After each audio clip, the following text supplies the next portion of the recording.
Vamos lá. Primeiro livro do Samuel, capítulo 16, versículo 1, diz assim. Quem achou, diga eu amo a palavra de Deus. Eu tenho uma notícia boa para falar, irmãos. Esse final de semana, sábado e domingo, vai ser inaugurada a nossa igreja Boas Novas, Salvador, Bahia. Poxa vida. Eu fico muito feliz. Vou enviar alguns missionários lá de cada 2 meses para ir lá visitar a nossa igreja, comer um acarajé, tomar um banho de mar e ganhar umas 2 almas lá para Jesus. Amém, irmãos?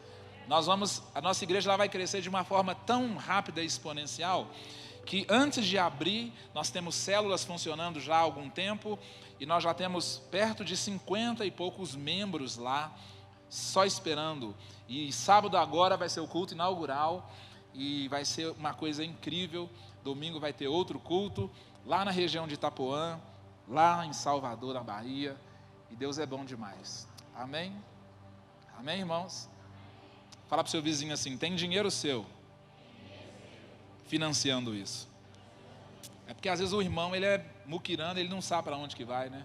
Tem uma igreja sendo aberta, nascendo, porque tem irmãos fiéis aqui, nos dízimos e nas ofertas. Glória a Deus. 1 Samuel capítulo 16, versículo 1 diz assim. O Senhor disse a Samuel.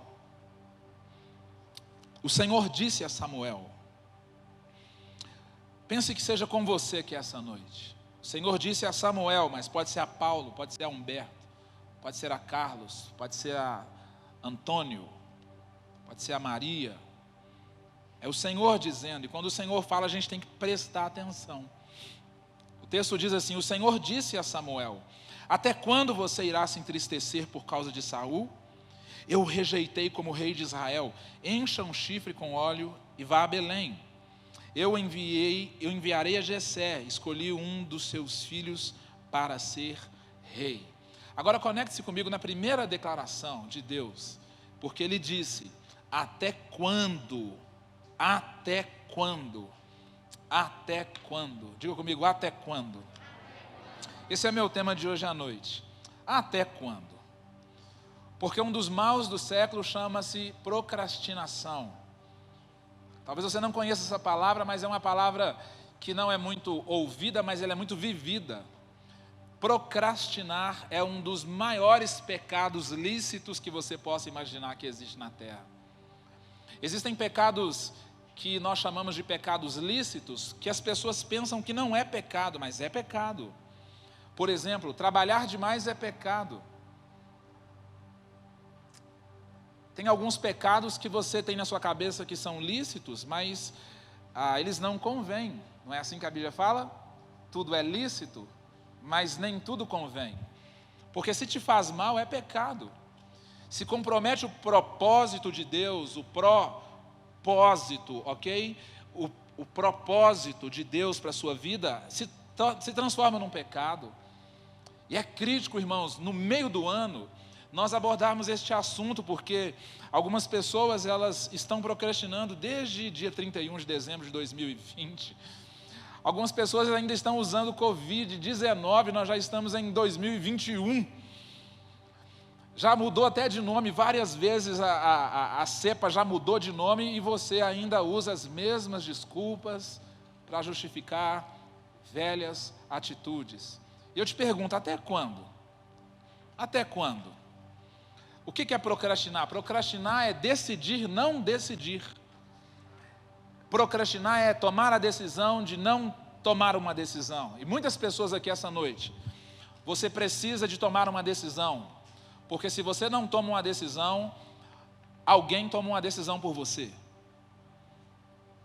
Deus te deu uma capacidade, é a capacidade de tomada de decisão.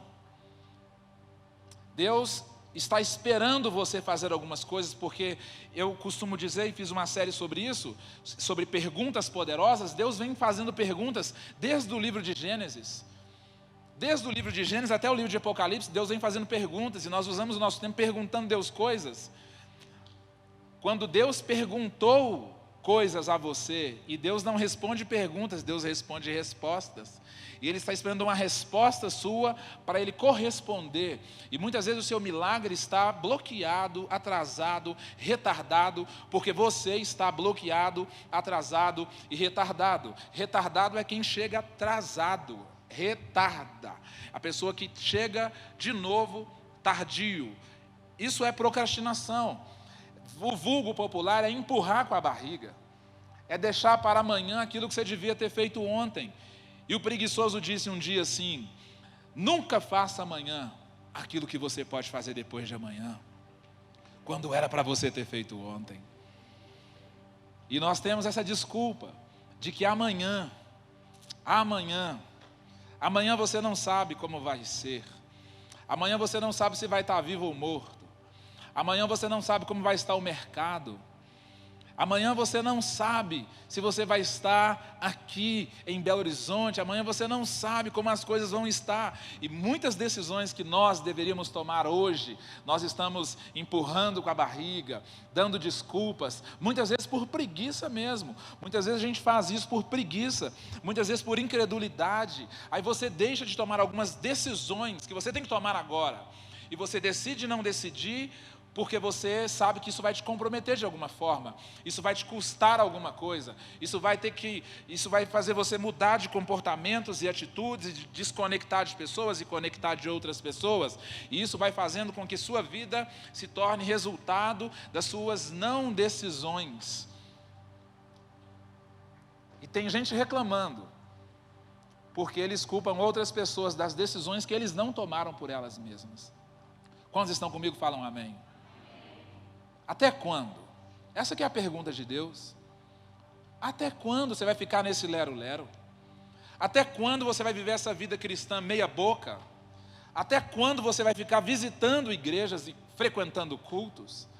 Até quando você vai dar desculpa que está cansado, que não tem tempo, que você é isso ou aquilo outro, é forte demais ou fraco demais? Até quando você vai ficar sem ler a Bíblia todos os dias e sem orar pelo menos um Pai Nosso de manhã, quando você acorda, e um crê em Deus Pai à noite, quando você vai dormir? Até quando? Até quando você vai desprezar a reunião dos santos? Até quando você vai negligenciar a ceia? Até quando você vai gostar apenas de alguns versículos e alguns capítulos da Bíblia, sendo que a Bíblia, ela é um livro inteiro? Lá na minha casa sempre foi assim, tem que comer o frango, todo o frango, não pode escolher pedaços, você tem que comer ele todo, porque era muito filho, o frango só tinha 2 coxas, então cada dia a gente comia um pedaço, um dia eu comia a coxa, outro dia eu comia o sobre, e glória a Deus por isso. E assim eu aprendi a gostar do frango inteiro. Querido, você pode gostar de João 3,16, mas uma hora você vai precisar do 1 João 3,16. Você pode gostar de Efésios capítulo 6, mas uma hora você vai precisar de Gênesis capítulo 2. Você precisa de ler a Bíblia toda e sempre, mas até quando você vai mantê-la aberta no Salmo 91 na sua casa, esperando o milagre acontecer? Até quando você vai vir à igreja buscar uma bênção, sendo que você já é abençoado? Por isso você vem à igreja, porque se você não fosse abençoado, você não seria capaz de chegar aqui. Até quando você vai desperdiçar as oportunidades que Deus está te dando, de acordar mais um dia, e antes de abrir o olho, você já pode dizer: muito obrigado, Senhor, porque a Tua palavra diz que de manhã eu confesso a Tua bondade, e à noite eu confesso as Tuas fidelidades. Até quando você vai ser ingrato por aquilo que Deus tem feito na sua vida? A pergunta de Deus é simples, direta e objetiva. A um homem incrível, um dos mais incríveis do Velho Testamento, chamado Samuel, porque Deus já tinha escolhido Davi. A Bíblia fala que Samuel ficou choramingando, a noite inteira, e Deus teve que abordar e falar com ele: até quando, cara? Eu já tenho uma coisa muito melhor, eu já tenho um estilo de vida muito maior, eu já tenho uma provisão muito mais íntegra, mais inteira, mais completa, eu tenho uma prosperidade muito mais sustentável, eu tenho um relacionamento muito mais sadio, mas até quando você vai ficar procrastinando? Até quando você vai ficar fazendo essas coisas que você sabe que não pode fazer? Até quando você vai ficar mentindo, enrolando? Talvez esteja na hora de você tomar uma decisão, se tornar fiel a Deus em todos os aspectos da sua vida.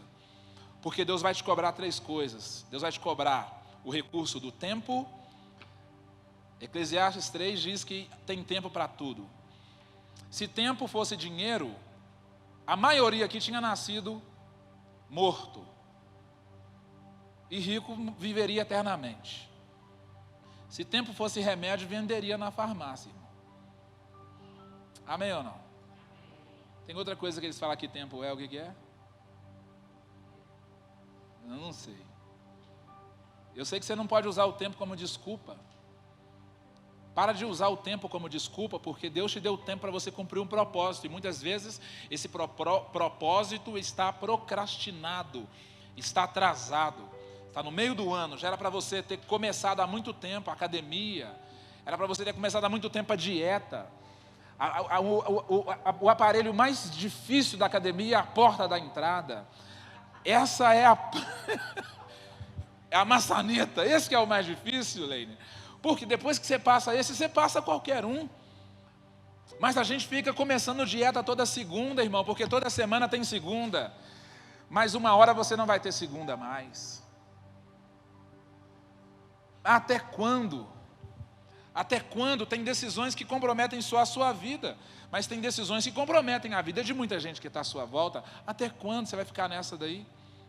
Procrastinando? Daqui a pouco, amanhã, se Deus quiser mês que vem, ainda este ano, ainda este ano, se Deus quiser, em 2021, vamos lá, vamos para cima. E aí, irmão, vamos para cima? Vamos, estou só esperando, daqui a pouco.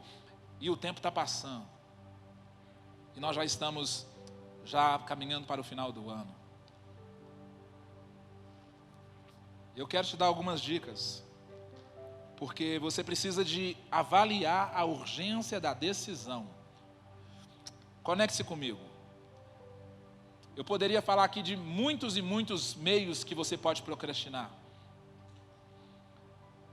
Mas você precisa de avaliar a urgência da sua decisão. Porque se você avalia a urgência da decisão, talvez você vai parar de procrastinar, porque tem coisa que tem que fazer agora.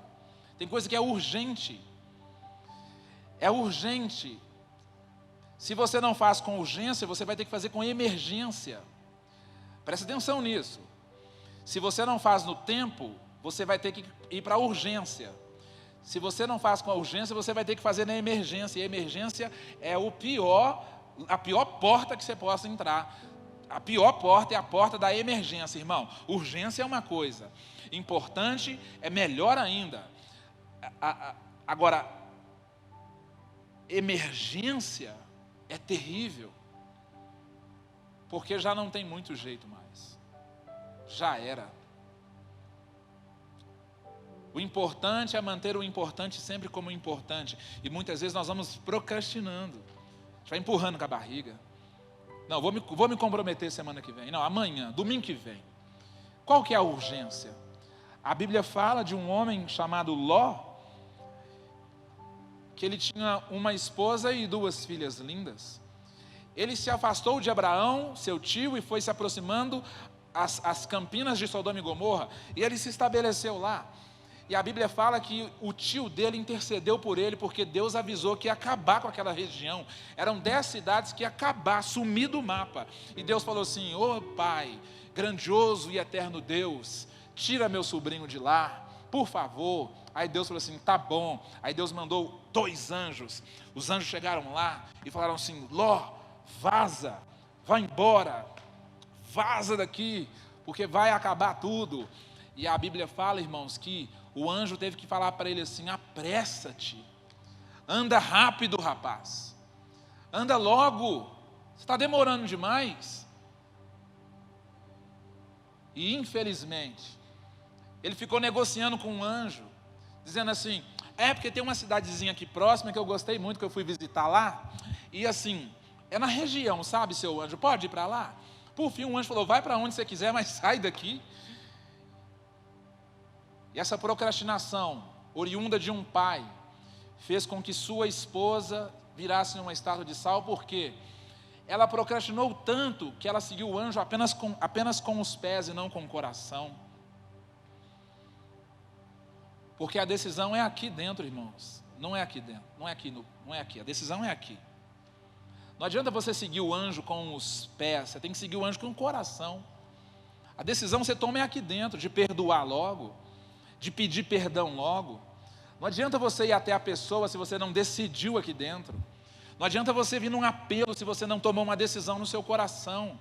E continuar o mesmo estilo de vida é urgente. A Bíblia diz assim: louco, essa noite pedirão a sua alma. Você já pensou, irmão? Se você indo embora daqui, cai um raio na sua cabeça assim, e você cai duro no chão, para onde que você vai? Você vai para o cemitério da paz, isso é lógico, da colina, alguma coisa. Mas e a sua alma? Você vai para o céu ou vai para o inferno? Só tem dois destinos. Não tem muito jeito. Tem gente que é assim. Esses dias uma pessoa muito querida aqui de Belo Horizonte, viajando de moto, coisa mais linda, irmãos. Vida que todo mundo quer ter. Mas é uma vida de margarina. De repente, pá! Um caminhão convergiu erroneamente, e a moto bateu do caminhão. E aquela pessoa que estava fazendo stories incríveis, que causava inveja em boa parte da população que seguia ela, estava morta. E já era. Não deu tempo de pedir perdão, de dar tchau, de falar a senha do celular, de entregar o dinheiro do banco, de pagar. Não teve jeito. Acabou a conversa. Porque é urgente. Tem coisa que você tem que avaliar a urgência da decisão. E Ló, ele não avaliou a urgência. Suas duas filhas viraram 2 demônios praticamente. Daí vieram 2 gerações demoníacas, porque um homem foi retardado em obedecer uma direção de Deus. E teve um cara já chamado Zaqueu, que subiu numa figueira brava, cheio de espinhos. E a Bíblia fala que Jesus olhou para ele e falou assim: Zaqueu, desce depressa, desce urgente, porque hoje eu vou pousar lá na sua casa, vou tirar um cochilo lá, vou dormir lá, vou hospedar lá. Olha que coisa, irmãos. Olha Jesus dizendo assim: desce depressa, rápido, agora. Eu gosto demais da palavra de Deus, porque a Bíblia diz que ele respondeu rapidamente, ele desceu depressa, com pressa. Zaqueu desceu, e aquilo encantou o coração de Jesus, a ponto de Jesus fazer uma festa e dizer: hoje houve salvação nesta casa, porque mais um filho de Abraão foi resgatado. Irmão, desce depressa desse orgulho, desce depressa dessa postura que você está nela, de achar que você é incrível, que você é a melhor pessoa do mundo, e que você não precisa de se quebrantar diante de Deus. Desce depressa, porque existe um prejuízo enorme em demorar.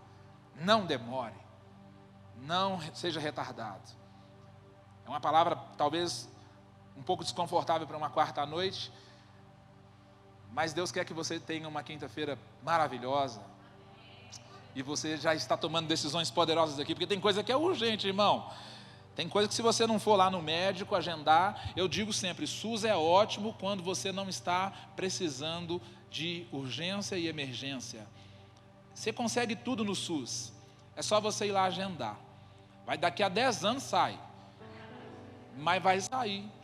O ruim é chegar lá agora, na emergência, ficar numa fila de transplante, ficar numa fila, porque você está com uma urgência. Vai fazer um check-up em nome de Jesus. Vai fazer um check-up. Deus cuida da cura, mas a saúde é você que cuida. Os meninos aí que estão chegando na minha faixa etária, você tem que ir no doutor. Aí fica nessa bobagem. Eu ia brincar aqui, mas eu não posso, que está filmando. Quase que eu cantei a música da Fernanda Brum, gente, misericórdia. Tem muitos homens que morrem cedo, porque eles têm medo de morrer. Vai fazer um check-up, querido. Vai fazer uma caminhada. Vai cuidar, porque é uma decisão urgente que você tem que tomar. Comer direito, dormir direito, porque isso faz diferença na sua vida daqui a pouco, viu? Segundo ponto, o alcance da decisão, porque tem decisão que alcança muita gente, irmãos. Tem decisão ou falta dela que não atinge só a sua vida, atinge um monte de gente. A Bíblia nos diz que Deus diz para Faraó assim, através de Moisés e Arão: libera o meu povo, agora, liberta meu povo, agora, liberta meu povo. Eram milhões, cerca de 2 milhões de pessoas que a decisão de um homem chamado Faraó ia mudar a vida deles. Tem decisão que você toma que não faz diferença só para você, faz diferença para todo mundo. Mas essa geração é uma geração egoísta, irresponsável, inconsequente. Faz o que dá na telha sem preocupar com o outro, o que o outro vai pensar. Eu não estou nem aí com o que as pessoas estão pensando. O problema é dos outros, que não estou nem aí, não devo nada para ninguém. Eu que pago as minhas contas, meus boletos são meus. Uma hora Deus vai te cobrar isso como cobrou de Faraó. Porque a decisão dele de não tomar a decisão que Deus tinha mandado, fez com que o próprio filho dele morresse. A morte entrou dentro da casa dele, porque ele não entendeu que a decisão dele atingiria uma nação. Tem decisão que você toma, querido, que faz a gente desviar do evangelho. Tem decisão que você toma que faz a gente converter. Tem decisão que você toma que faz o dia de alguém ser melhor e o dia de alguém ser pior. Eu penso muito antes de tomar decisões, porque não se trata só de mim. Existem pessoas que tomam decisões a partir das decisões que você toma. Por isso que eu estou aqui agora, porque além de avaliar a urgência da minha decisão, eu preciso de avaliar o alcance da minha decisão. Uma hora, muita gente seria livre. Noutra hora, muitas crianças estavam mortas, porque o homem chamado Faraó estava com o coração duro. Terceiro ponto: avalie a exclusividade da decisão, porque quem toma a decisão é você. E muitas vezes, se você não fizer, Deus até levanta outra pessoa para fazer, mas Ele vai cobrar de você. Então existe uma exclusividade em algumas tomadas de decisão, que só competem a você e ninguém mais. Tem pessoas que ficam esperando outras pessoas tomarem decisões para que elas tomem as decisões. Mas existe uma exclusividade nas decisões. Eu poderia te dar muitos exemplos, mas a rainha Esther, Hadassa, ela era incrível.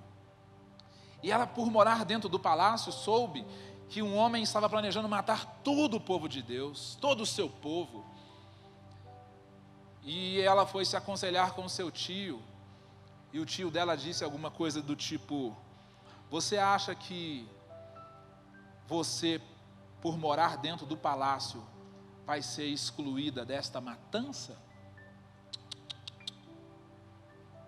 Ele disse: só você tem a capacidade de mudar isso. Vá até a presença do rei. Ela correria um alto risco de vida, uma insalubridade altíssima, mas ela se comprometeu a ponto de correr um risco de vida, porque era uma coisa para ela fazer. Tem coisa que é para você fazer, irmão. Tem coisa que é para você fazer. Tem coisa que é para você fazer. Tem coisa que é para você fazer. Tem coisa que só eu posso fazer. Tá bom, se eu não fizer, Deus vai levantar outra pessoa, mas eu ainda vou ter que prestar conta dele, porque um homem recebeu um talento, e o senhor da seara, o dono do negócio, cobrou dele aquele talento. Ele enterrou o talento, e quando o senhor voltou, chamou ele de servo inútil e infiel. Ele ouviu uma declaração do tipo: apartai-vos de mim, maldito. É a mesma expressão que quem for para o inferno vai escutar de Jesus: apartai-vos de mim, maldito, porque eu nunca te conheci, seu servo inútil e infiel. Porque era para ele pegar o talento, era para ele multiplicar o talento, mas ele escondeu o negócio, ele teve medo, e ele levou aquilo para a sepultura. Enterrar é isso, é você morrer com a riqueza que Deus colocou dentro de você. Alguns aqui receberam um talento, outros receberam 2, outros receberam 3, aí você olha para um e fala assim: ai, mas eu queria 10, ai, mas o outro recebeu 5, ai, mas eu não sei fazer, ai, meu Deus, ai, então de birra eu vou enterrar. Ah, não, eu não sei trabalhar com isso, eu tenho medo de perder. Ah, não, eu vou viver a minha vida. Não, é para você fazer, porque uma hora o Senhor vai falar assim: fulano de tal, me devolva o talento, porque além de tempo, Deus vai requerer o seu talento. E além de talento, Deus vai requerer o seu dinheiro também. Deus vai cobrar de nós 3 coisas, irmãos: o que nós fizemos com o tempo que Ele nos deu, o que nós fizemos com o talento que Ele depositou em nós, e o que nós fizemos com o dinheiro que Ele confiou em nós. Porque você acha que é seu? Não é seu, tudo é de Deus. A Bíblia fala que Deus é dono do ouro e da prata. Ele deixa 90 com você só para você lembrar que os 100 pertencem a Ele. Mas o que nós temos feito com o talento, que tem essa figura de grana também, enterrado, é exclusividade. É para você fazer, é para você assumir a postura, é para você ir lá e pedir o perdão, é para você ir lá e fazer as pazes, é para você assumir o compromisso, é para você tomar a decisão na empresa. Existem pessoas que estão esperando o mercado tomar uma decisão para depois elas tomarem a decisão. Queridos, este é o melhor momento para você abrir um negócio, sabia? Esse é o melhor momento para você começar um negócio, porque daqui a pouco quem foi contínuo, quem foi firme neste momento, serão as pessoas que vão prosperar daqui a pouco. Por quê? Porque tomaram uma decisão que é coisa de exclusividade. Não é para todo mundo mesmo, não. Não é para a galera, não. É para algumas pessoas. Daniel, Misael, Ananias e Azarias decidiram não se curvar diante da estátua, e ponto final. Eles, a Bíblia diz, irmãos, um foi jogado na cova dos leões, o leão virou travesseiro para ele, outros foram jogados na fornalha de fogo, e apareceu lá o 4º homem, foi um sucesso. Esses caras, eles eram incríveis. A Bíblia fala que eles eram 10 vezes melhores do que os jovens da sua época. Pensa bem, porque eles tomaram uma decisão que só eles podiam tomar, ninguém mais poderia tomar, ninguém mais poderia fazer aquilo por eles. Talvez é você que tem que tomar a decisão, homem da casa, marido da casa. Papai chegou um dia lá em casa e falou assim: agora todo mundo aqui é crente. E ponto final, irmãos. Todo mundo virou crente lá em casa. Talvez esteja na hora de você chegar na sua casa e falar assim: agora aqui nós somos crentes. Agora aqui não ouve esse tipo de música mais. Agora aqui nós vamos para a igreja todo domingo. Agora nós congregamos, álcool não entra aqui mais. Agora minha vida é assim. Agora eu tomei a decisão, eu vou ser fiel a Deus nos dízimos da oferta. Eu tomei essa decisão, eu vou congregar, eu vou abrir meu negócio, eu vou levantar mais cedo, eu vou correr. Tem gente que quer pagar outras pessoas para fazer a corrida para eles emagrecerem. Não tem jeito, irmão. Quanto que é o personal gym, o personal academia? Eu pago você malha para mim, para eu perder peso e ficar malhado? Não existe isso.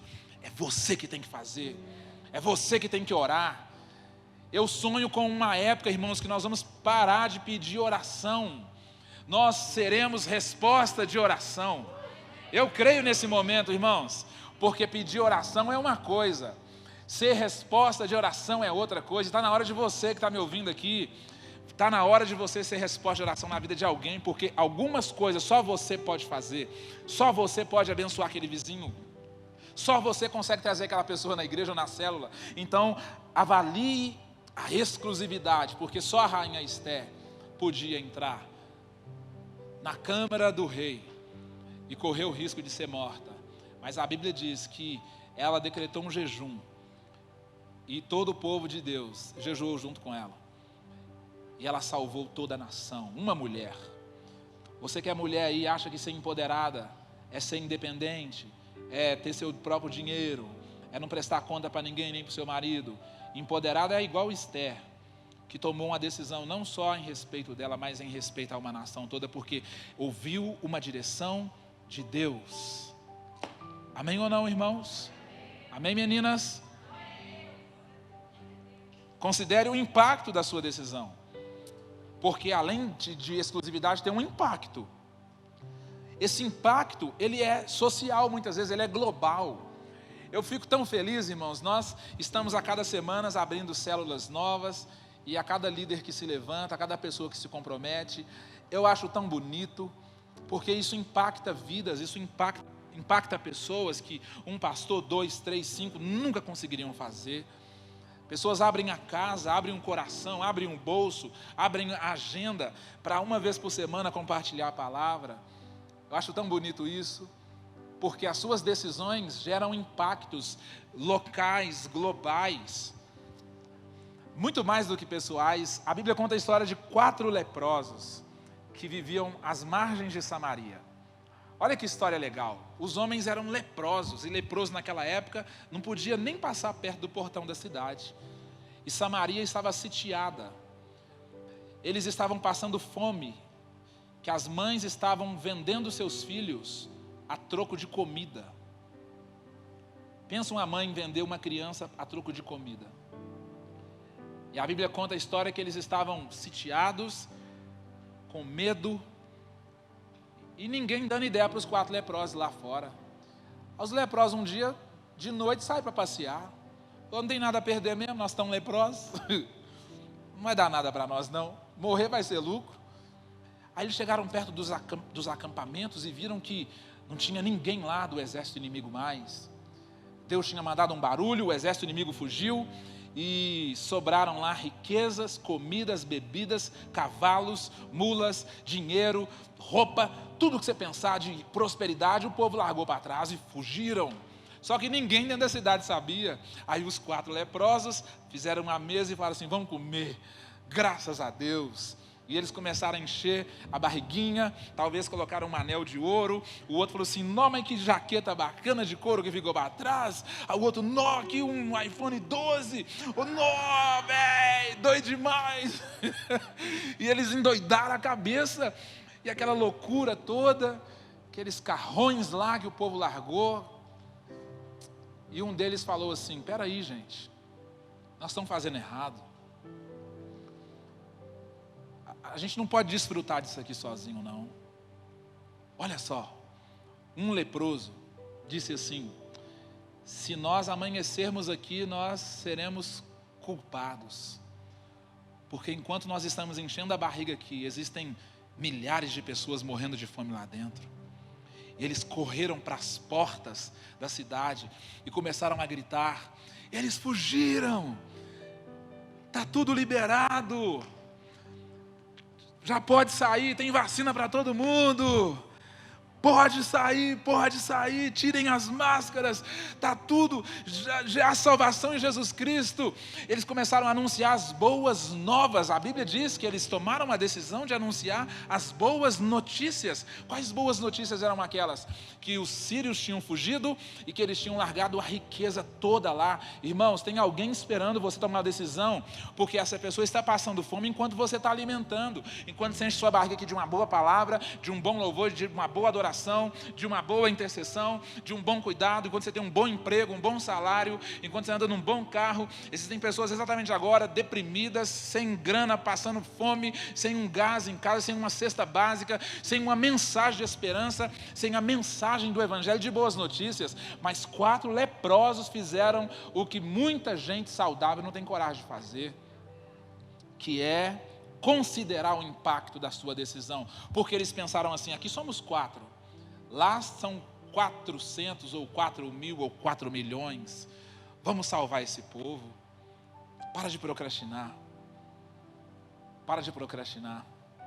E para a gente acabar, aleluia, eu gosto desse porque me empolga.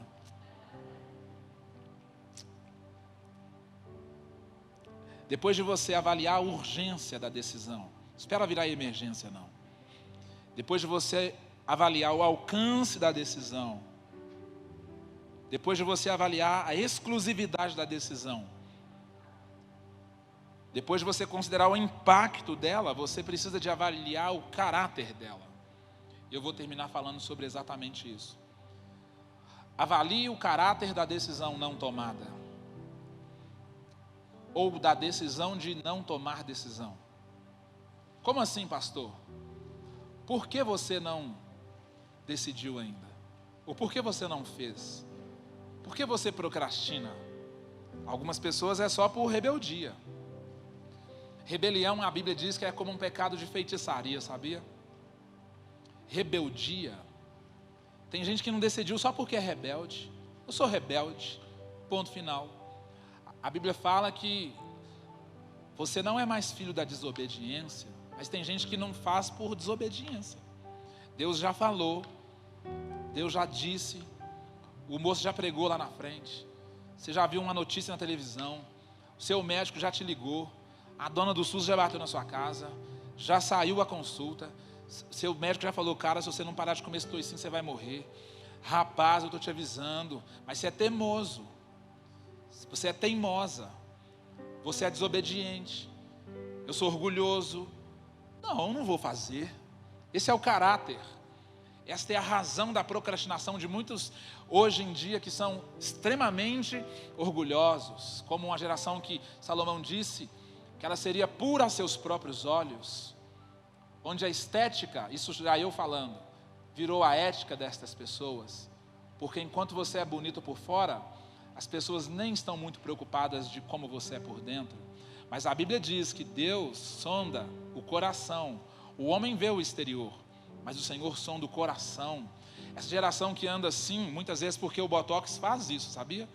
O Botox deixa a pessoa assim se ela quiser. Ela tem as pálpebras levantadas.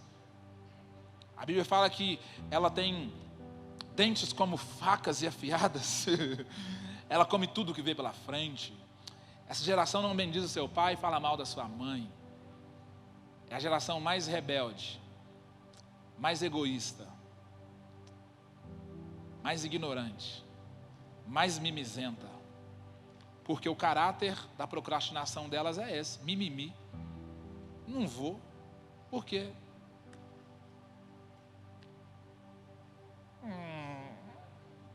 O que foi, irmão?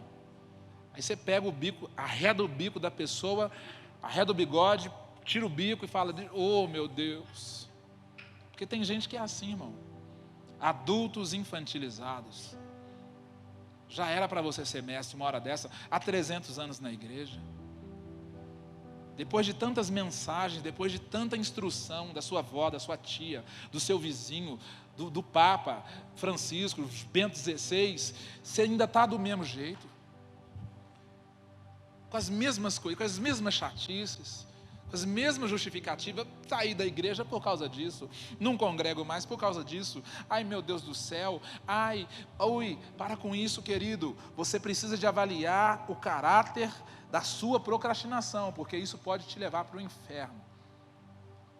Porque Deus está te dizendo, existe um dia chamado hoje, isso é tudo que você tem. Amanhã já foi, e amanhã só Deus quem sabe. Daqui a um ano, você vai desejar ter começado hoje. Escreve isso para mim lá depois. Daqui a um ano, você vai querer ter começado hoje. Então comece já em nome de Jesus e pare de procrastinar. Deus te abençoe. Fique de pé e vamos orar. Glória a Deus. Qual foi o tema de hoje, pastor? Até quando? Escreve lá no seu espelho assim, até quando? Manda uma mensagem para você mesmo no seu zap, no grupo que você tem chamado Eu. Até quando? Todo mundo tem esse grupo, não tem? Chamado Eu, que só tem você. Eu para eu. A pessoa, assim, ela gosta de tanta gente que ela faz um grupo só que ela pode fofocar com ela mesma. Ela põe lá as coisas escondidas. Se seu pai pega aquele grupo lá. Põe a mão no seu coração, por gentileza. Fecha os seus olhos. Até quando? Até quando? Samuel, até quando, Samuel? Deus estava falando com Samuel, irmão, não era comigo não. Eu tenho que melhorar demais para ficar igual Samuel. E Samuel estava procrastinando, cara. Pensa eu. Pensa você. Até quando? Esta é uma boa palavra. Até quando você vai ficar enrolando esse namoro? Até quando você vai ficar achando que você é adolescente ainda? Tem meninas e meninos com síndrome de Peter Pan, que vive na terra do nunca, nunca fica velho, nunca vão morrer. Tem gente que é assim, cara, que não assume a responsabilidade. Mas a pergunta é de Deus para você: até quando? Até quando você vai achar que todo mundo está errado e você está certo? Até quando você vai viver esse evangelho meia boca, meio crente, meio mundano? Meio crente, meio mundano.